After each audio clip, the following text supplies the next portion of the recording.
Welcome everyone, and thank you for joining me today. Today's topic, you caught him cheating. You got your proof. Now what do you do?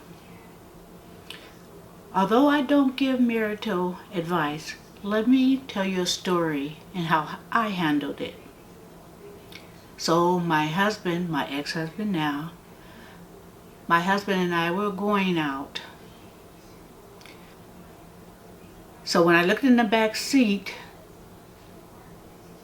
on the floor there was a pair of panties. I picked them up with my pen because I'm not touching them bad boys. I picked them up with my pen. They're larger than what I wear at that time.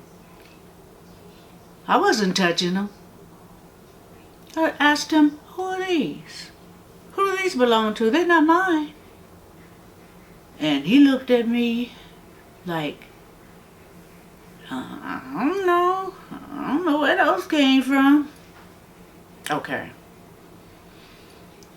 I didn't act a fool. I dropped it. For then. I did not scream and holler and throw things and scratch him up and punch him and kick him like maybe I wanted to, but I didn't. What I did was I went apartment hunting. But before I actually put down the money for the apartment, I had a talk with my brother. Because if anybody would know, it would be my brother. Because my brother had mutual friends that my husband had. So that weekend, my brother came over and we were talking. I didn't tell him about the panties. And I was just saying, during our conversation, I'm not happy. And if I had a reason, I don't have a reason, but if I had a reason, I would leave in a heartbeat. And my brother told me the story. Told me a story how my ex was dating one of the people that him and his wife knew. And they had been together. That's all I needed. Then I told him about the panties. And told him they were bigger than what I wear. And he admitted the girl was bigger than I was. Confirmation of what I knew. And other things had happened, and I didn't get upset. I just began to observe more. And I think that's what triggered me by looking in the back seat on the floor. So I went along with my plans. I got my apartment, got that straight, and until it was ready, I moved in with a family member. And that brought out another story that had nothing to do with my husband, but to do with what happened to me when I was 15 years old. So ladies, will you get counseling? Will you stay with him? Some women don't want to know, because if you know, that means you have to take action. Whether that action means going to counseling and getting therapy. It might mean that. It might mean saving your marriage and talking and communicating and seeing what the problem. But see, I didn't want to save my marriage, because there's other things that was going on that triggered me to put everything together and just say, I'm done with this. I gotta leave. One of the things that triggered me to get all my proof together so I could have a clear conscience of what I was going to do and why, and just felt good that I tried everything I knew how to do, but some things you just... I'm at work and I get a call from the sheriff's department to come pick my children up.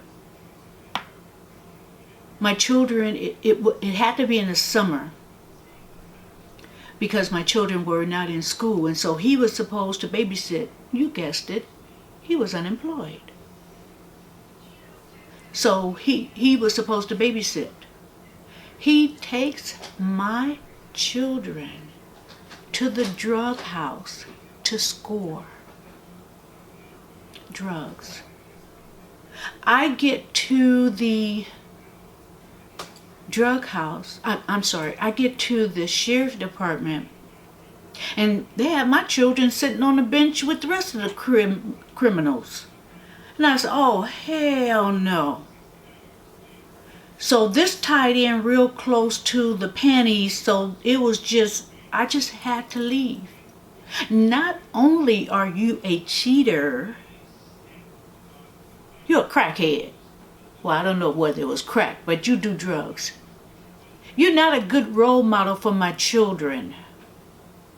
So, hence the divorce. We didn't scream and holler. Well, he raised his voice and screamed and hollered like a girl, but I didn't.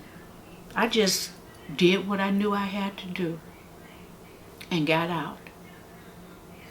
And ladies, let me mention again, and let me just say this. Women are guilty of this too, so I'm not going to put it all on the men, but we're talking about the women right now. But let me tell you this, women. I've said this before. When you're planning your escape, do it very discreetly. It's the most dangerous part of the relationship is when you want to leave. So I just wanted to do that quick story about cheating. I don't tolerate it. There's no second chances in my mind for cheating. Maybe they'll change and maybe they won't. But if they change, they'll change for the other woman, because I don't give second chances, not for cheating, because you disrespected our marriage bed and you disrespected me and the children and our vows. So with me, cheating, no second chances. So if you like this video, please give me a like. Please comment and share it if you'd like to share it with someone. Hit the subscribe button and also the notification bell for future notifications. And until next time, have a blessed day. Goodbye.